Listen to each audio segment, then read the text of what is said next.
The 2011 Penn State Nittany Lions football team began their season with the usual high hopes. The air was filled with anticipation and excitement as the players took to the field, each one dreaming of glory and victory. The coaching staff had meticulously prepared for this moment, analyzing every play, every opponent, and every possible scenario. The fans, too, were buzzing with optimism, filling the stands with their unwavering support and belief in their team. They were ranked in the top 25 and expected to compete for a Big Ten title. The preseason rankings had placed them among the elite, and the expectations were sky high. The players felt the weight of these expectations, but also the thrill of the challenge. They knew that every game, every play would be scrutinized, and they were ready to prove themselves on the grand stage of college football. The team was led by senior quarterback Matt McGloin and a stout defense anchored by Devin Still and Gerald Hodges. McGloin, with his experience and leadership, was the linchpin of the offense, while Still and Hodges were the heart and soul of a defense that prided itself on toughness and resilience. Together, they formed a formidable unit that was determined to leave a lasting legacy. There was a sense of optimism surrounding the program, with legendary coach Joe Paterno entering his 46th season at the helm. Paterno, a figure synonymous with Penn State football, had seen it all. His presence alone was a source of inspiration for the players and fans alike. His speeches, filled with wisdom and passion, resonated deeply with everyone associated with the team. The Nittany Lions started strong, winning their first 5 games. Each victory was a testament to their hard work and dedication. The locker room was filled with jubilation after every win, and the players felt an unbreakable bond forming among them. They believed that this could be their year, the year they would etch their names in the annals of Penn State history. They displayed a gritty, defensive identity that had become synonymous with Penn State football. The defense was relentless, swarming to the ball and making life difficult for opposing offenses. Their physicality and tenacity were unmatched, and they took pride in their ability to shut down even the most potent attacks. The defensive line in particular was a force to be reckoned with, dominating the trenches and setting the tone for the entire team. The offense, while not explosive, was efficient enough to complement the team's defensive prowess. McGloin's steady hand and smart decision-making kept the chains moving, while the running game provided a balanced attack. The offensive line, often the unsung heroes, did their job with precision and grit, giving the skilled players the time and space they needed to make plays.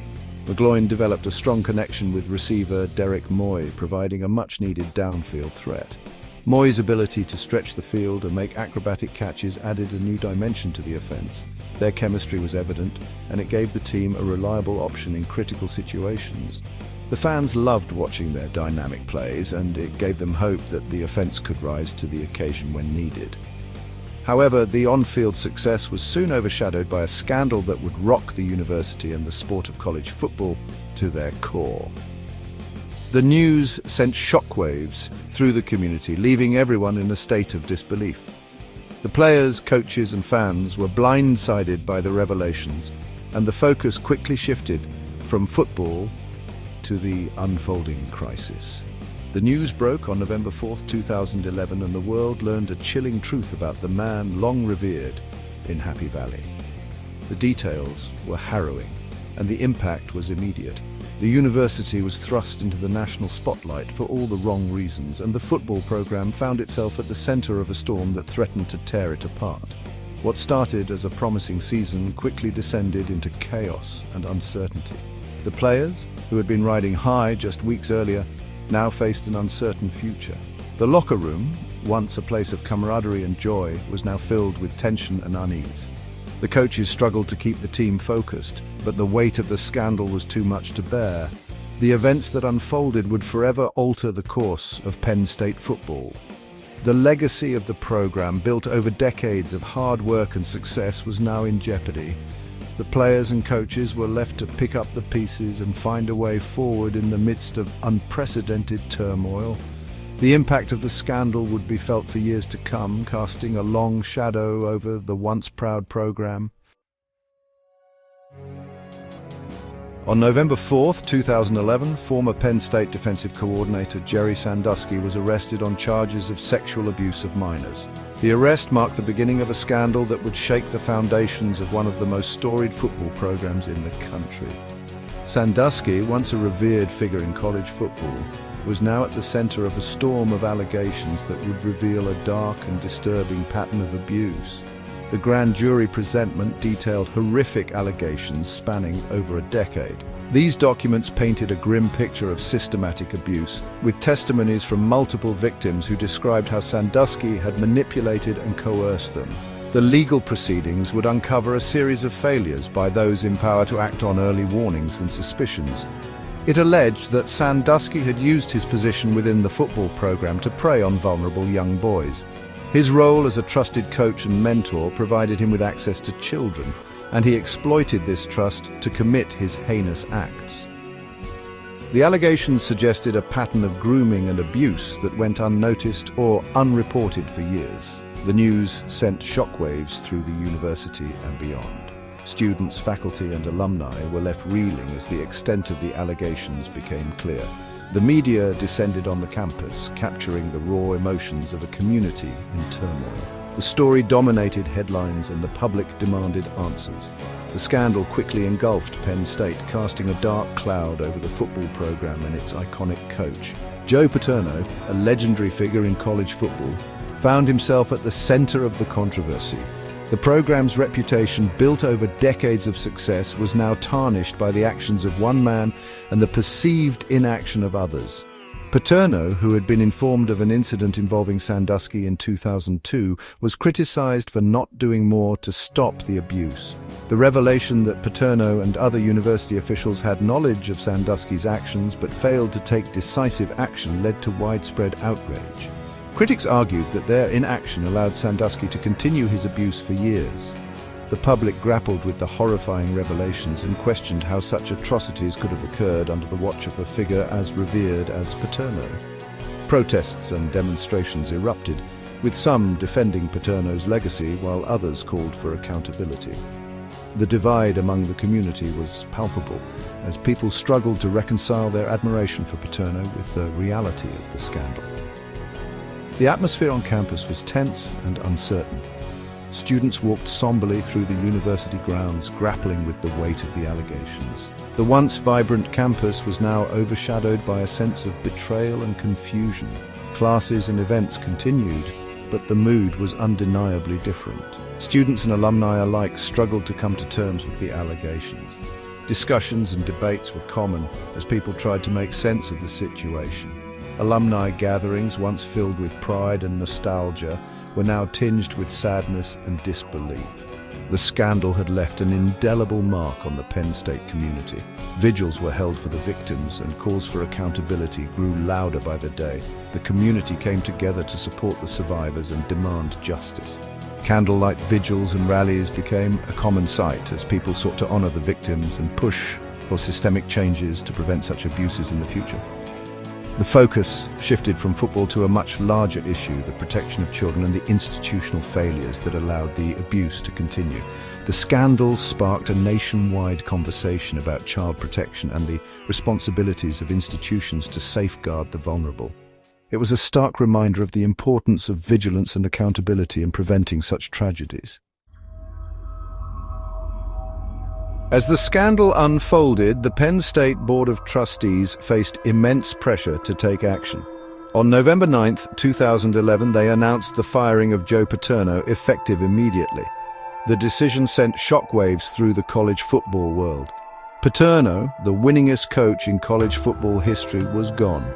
Tom Bradley, the team's longtime defensive coordinator, was named interim head coach. He was tasked with the unenviable job of guiding the team through the remainder of the season amid unprecedented turmoil. Bradley, a respected figure within the program, was thrust into a situation unlike any other in the history of the sport.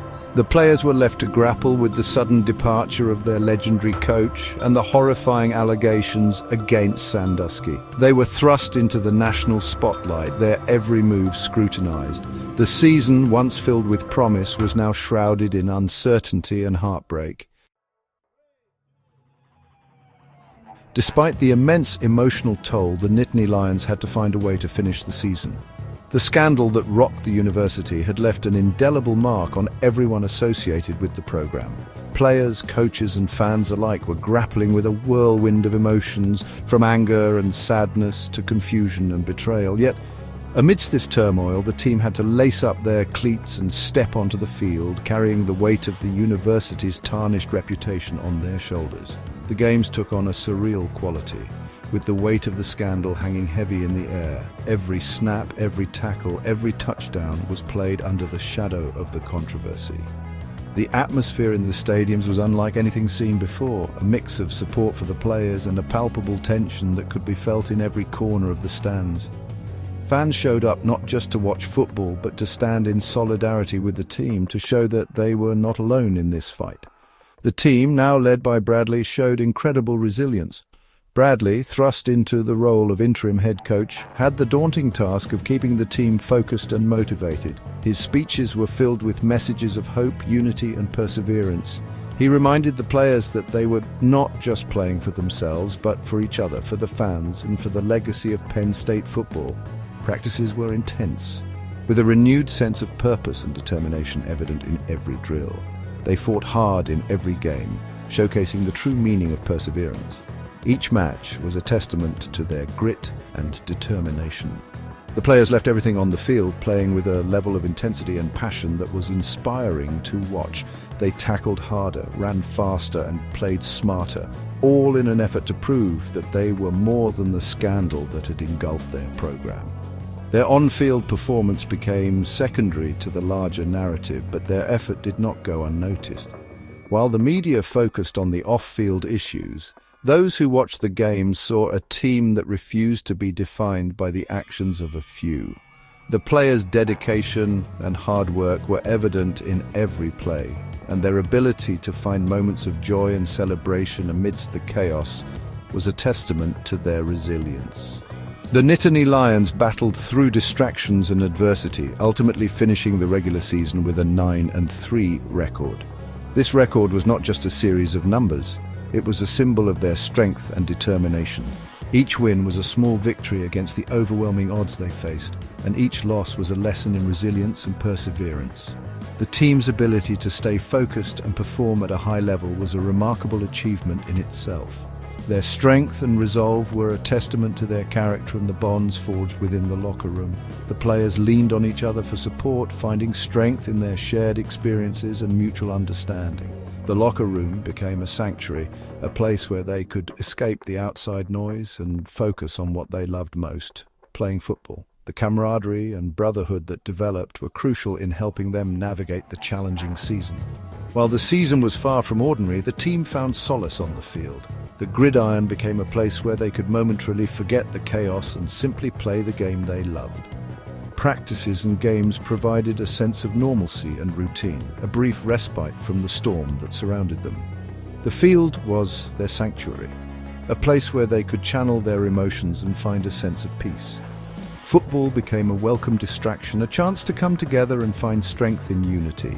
The sport provided an outlet for their frustrations and a way to bond over a common goal. Each game was an opportunity to prove their resilience and to show the world that they were more than the scandal. The unity and support they found in each other were invaluable, helping them to stay strong in the face of adversity. Their performances were a testament to their commitment to each other and the legacy of Penn State football. Despite the challenges, they remained dedicated to their teammates and to the program. Their journey through the season was a powerful reminder of the strength of the human spirit and the unbreakable bonds of brotherhood. The Nittany Lions showed that even in the darkest times there is always hope and the possibility of redemption.